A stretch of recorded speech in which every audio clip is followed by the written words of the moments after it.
Could you dance with me? My ex is watching." Her voice was controlled, but not calm. It carried a quiet urgency, the kind that comes from trying to hold everything together when it already feels like it is slipping. For a brief second, I did not respond. Moments like this are easy to ignore. A stranger asks for something unusual, and the simplest answer is to step away, to avoid being pulled into something unclear. But there was something in the way she stood. Not weak, not desperate, just determined not to be seen as either. I followed her gaze. Across the room, a man stood near the bar. He was holding a glass, but his attention was not on it. His eyes were fixed on her, steady and deliberate, like someone observing a situation he believed he still had control over. I looked back at her. Her posture was straight, her expression almost neutral, but there was a tension in her shoulders that gave everything away. "I will not make this complicated," she said quietly.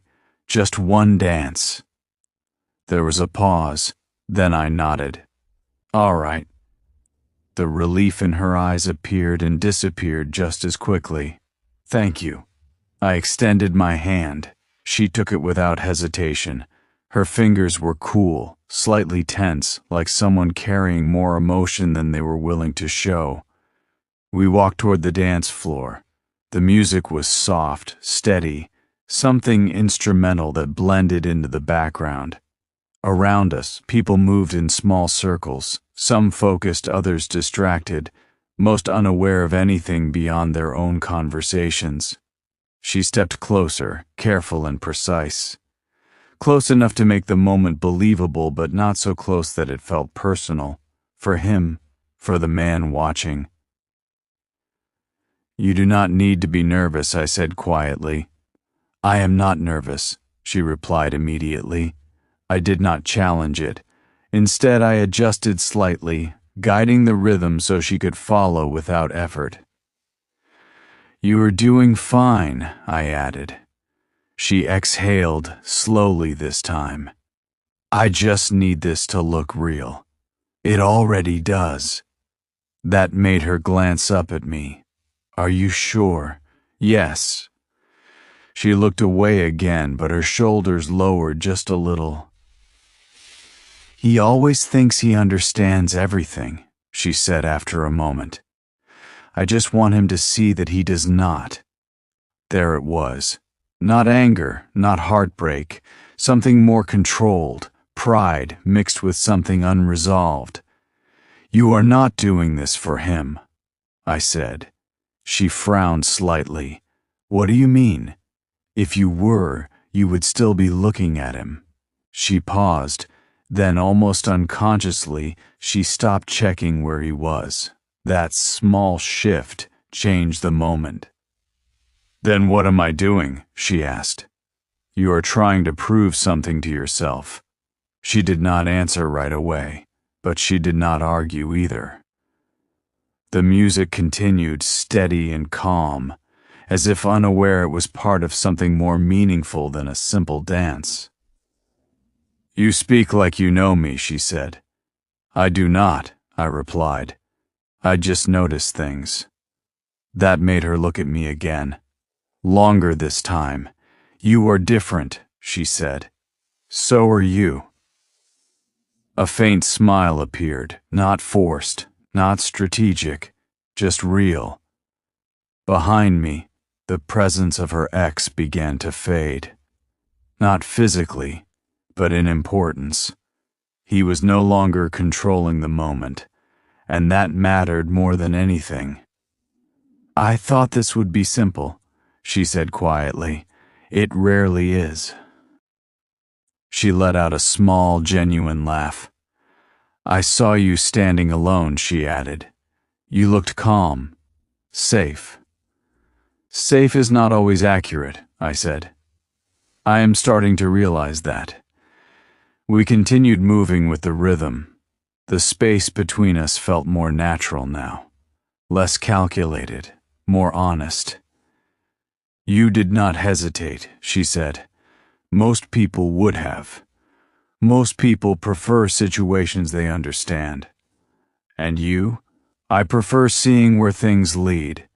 She shook her head slightly. That sounds risky. Only if you expect control. She went quiet again, not uncomfortable, just thoughtful. After a moment she spoke again, softer this time. I was not always like this. Like what? Like someone who needs to prove something. I did not interrupt. She continued. We were together for 3 years, she said. It was not terrible. That is the strange part. It was not dramatic. It was just slowly disappointing. I listened. He always needed to feel in control, not openly, not in a way you could point at and say it was wrong, but in small ways, subtle ways. Decisions that always leaned in his favor, opinions that somehow became final. Her grip tightened slightly, then relaxed again. Notice it at first. Or maybe I did, but I ignored it, because it was easier to believe things were fine. That is common, I said. Yes, she replied, until it is not. The music shifted slightly, slower now. He did not like it when I started making my own choices, she continued. Career decisions, friends, even small things, it became a problem. And you left. Yes, she said, but not before he made sure I felt like I was the one losing something important. I understood. Tonight was the first time I have seen him since, she added, and you wanted him to see that you are fine. Yes. She paused. Maybe more than fine. You are, I said. She looked at me. You sound certain. I am. For a brief second she held my gaze. Then she looked away, but not toward her ex this time. You know what is strange? She said. What? I believed him for a while, that I was not enough, that I needed to adjust, to be easier, to be less independent.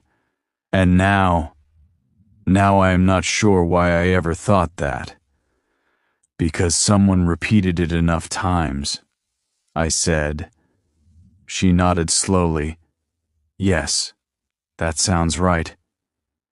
The music softened further, signaling the end approaching. She noticed. I guess this is where it ends, she said. It is only a dance. It did not feel like only that. No, I said, it did not. The final notes faded. We stopped. For a brief moment, neither of us moved. Then she stepped back. Thank you, stranger. Her voice had changed, lighter, clearer. I nodded. You are welcome. She turned and began to walk away. Her posture was different now, relaxed, steady, as if something inside her had finally settled. And then, Sir! A voice approached from behind me. I turned slightly. One of the staff members stood there, composed and respectful. Your car is ready. I gave a small nod. Thank you. It was simple, routine, but it was enough. She slowed, then stopped, not completely at first, just enough to hear. Slowly she turned around. Her expression shifted, confusion, recognition, realization. She walked back toward me, her steps more certain with each moment. You, she said quietly. I waited. You are not just someone from this event. No. Her eyes searched mine, connecting details. The office, the meetings, you are... Yes, she took a breath. You are my boss. There was no panic in her voice, only surprise. And you asked me to dance, I said. A quiet silence settled between us. Not heavy, just full. "Why did you not say anything?" she asked. I looked at her. "Because then this would not have been real." She absorbed that. "You mean I would have acted differently?" "Yes." She looked down briefly, then back up. "And did I?" "Only at the beginning," I said. "After that, you stopped performing." A small smile appeared. "So you saw everything?" "Not everything, just what mattered." She nodded slowly. "I thought I was trying to prove something to him." "You were not." "I see that now." There was a pause.